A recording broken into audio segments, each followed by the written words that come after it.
Ahoj, já vás zdravím u největšího videa zatím na tomto kanále, protože tu máme hodně nádherný Lego set z řady Art. Je to paní, je velice nádherný, má 1503 Lego dílku, teď už jsem vám asi docela napověděl. Dá se to dát na zeď jako jiný Lego Art sety.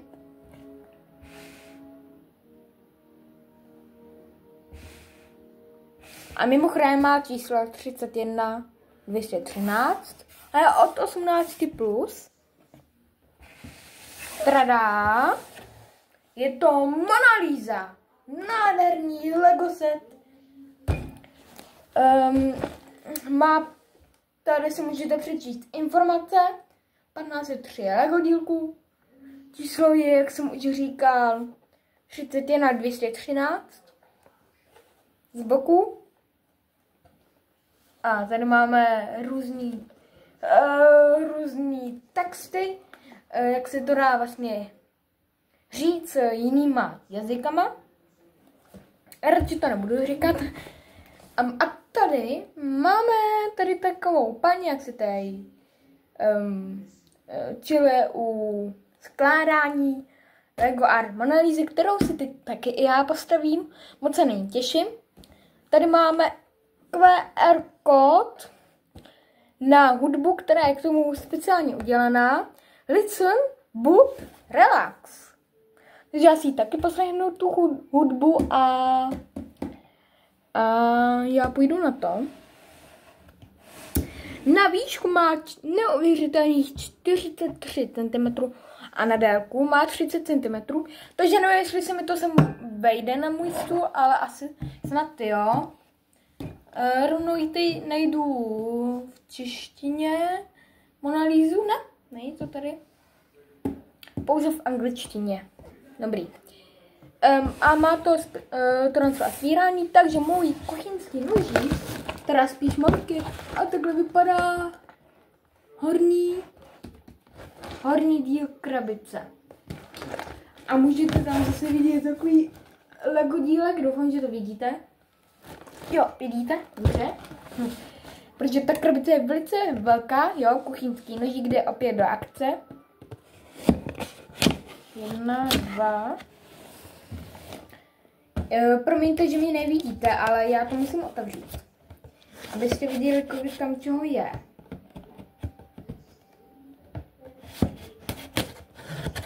Jo, tu jsem tomu rozdělal.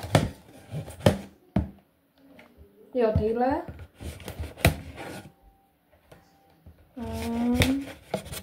Tak.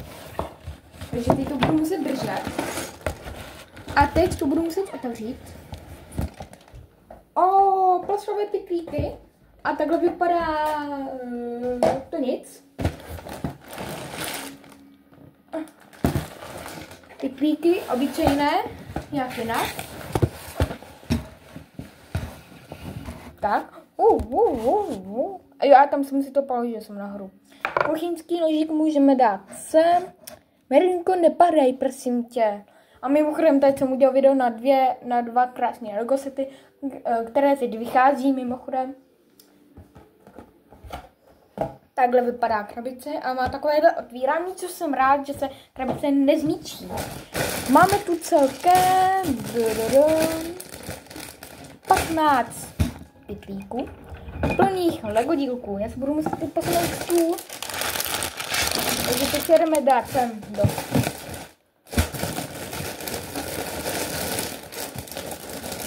Tak asi 16. Wow, no. Tak si jdeme vytáhnout. Já nevím, jestli mě teď slyšíte, jo. Tak tohle je jednička, tu si dám sem. Tak.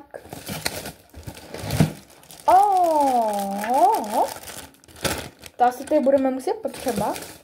Budeme potřebovat 7, 6. Ty vagony se k tomu prohrabu, tak je zítřek. No, tak já asi jdu dát už pytlíky všechny ven.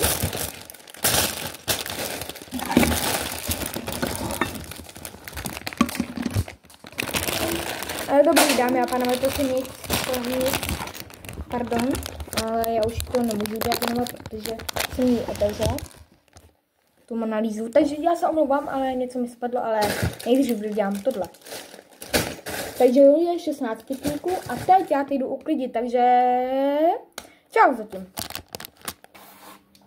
Ahoj, jsem tu zpět, já se moc omlouvám za předchozí část videa, kde jsem to úplně zhroutila, jsem to, teď mi spadla merníka japonská. Jo, teď je jenom pitlík. Trada. Tam je návod. Je dobře, že to hodně Lego dává už do těch papírových obalů, aby se návod nikde nezvuchal během transportu. Ale jakkoliv. To je bychle, wow. To je normálně knížka a je tam jenom jeden návod. Takže už jsem docela smutný. Ale podívejte se na tu bychle. Na tu knihu. Je to skoro fakt jako kniha. Takhle vypadá.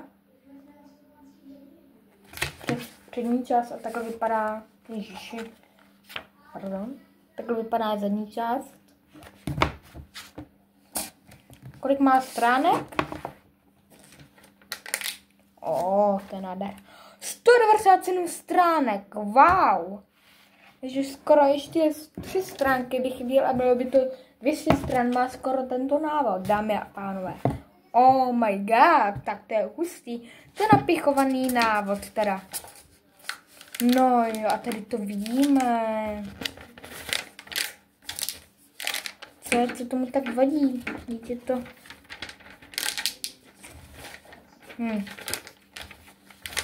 No. To se nechce mi věřit, ale jak je to asi...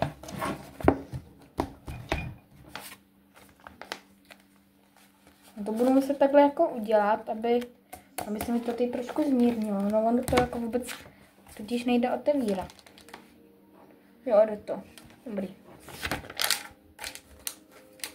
Jo, tady máme tu písničku. One me through a side, the artillery of this work will cause fear and tripping in any valiant artist. Giorgio Vasari 1550. To bylo anglicky, ale asi jste tomu rozuměli jako německy. No, the je německy. Teda anglicky. No a já vám ukážu ty návodek. Ježiši, co mám dneska za den, pane bože. Hlavně, že je první svátek vánoční, ale než se vydá tohle video, já to asi budu střevit tak do půlnoci, protože to je fakt velká sreba. Tak mě zajtřeli, takže vám přeju už druhý boží od vánoční, pokud to video nevyšlo ve středu, ale ve čtvrtek. Takže tohle je můj úplně první Lego art, takže nevím, jak se to staví, vůbec nevím. Ale je to Mona Lisa, takže jsem ji musel mít. Oh my god. Tak já už vám to musím dokázat. Takže, ale nevím jak, asi takhle. Teda. No, to je špatný, jo. Jak to udělám? No, takhle. Takhle vypadá úvodní stránka, jako u každých Lego setů. Pak tu máme. Povídání. Tadyhle, dole. Další povídání. Já si ho totiž nechci vůbec zničit. Nechci. A tady vidíme další povídání a to úplně nahoře jsem vám četl. Tadyhle Mona Lisa, ale napsáno, teda uděláno jako Lego dílkama. To jsou vlastně, tohle tady, tak je to vlastně jako v té stavbě udělané. Český. A tady vidíme tu neuvěřitelnou podobiznu. Co Lego dokáže udělat? Vidíte to? A tady máme zase nějaké povídání. Doufám, že si to stopnout a přečíst si to. Já vám to nebudu číst, protože jako učím se anglicky, ale neumím to. A teď víme, vlastně nějaký menší průběh stavby. To je vlastně ta paní tato tak poslouchá, nevím, jestli je to designérka. Nevím, jestli je to designérka této stavby, ale asi ano, protože by tam asi nedali nějak jako obyčejnou paní. První pytlík. A máme tu oranžový separátor a už vím, jak se to jmenuje separátor. A mimochodem, já nevím, jestli ty nebudu, asi ty půjdu rovnou na to, ne? Jo, a tady je ten soudrak, to si pak naskenuju ve starém telefonu, protože tady na ten natáčím a kdybych sem z toho vyjel, tak by se mi to vyplo. A máme tu oranžový separátor, první pytlík a pokud se ptáte, jak se staví vlastně to spodní, ten se podle mě rám, ale nevím. Ten rám. Tímhle s tím. Máme tu tady 3x, takže celkem 6x. Nevím, na co je to potřeba, ale já si ty budu řídit prvním pytlíkem. Jo, to je rám, tady vidím ty zlatý dílky. Teda hodně hnědý barvy, jako hodně Lego hnědých dílků. No, tak to bude těžký, tak si to budu muset počítat, no. No, tak to je jedno, ale já se vám ozvu, až udělám rám. Takže se zatím mějte a čau. A nevypínejte toto video, já se vám hned ozvu. No, pro vás je to sekunda, pro mě to je třeba 3 hodiny. Jo, takže zatím čau, ahoj. Ahoj.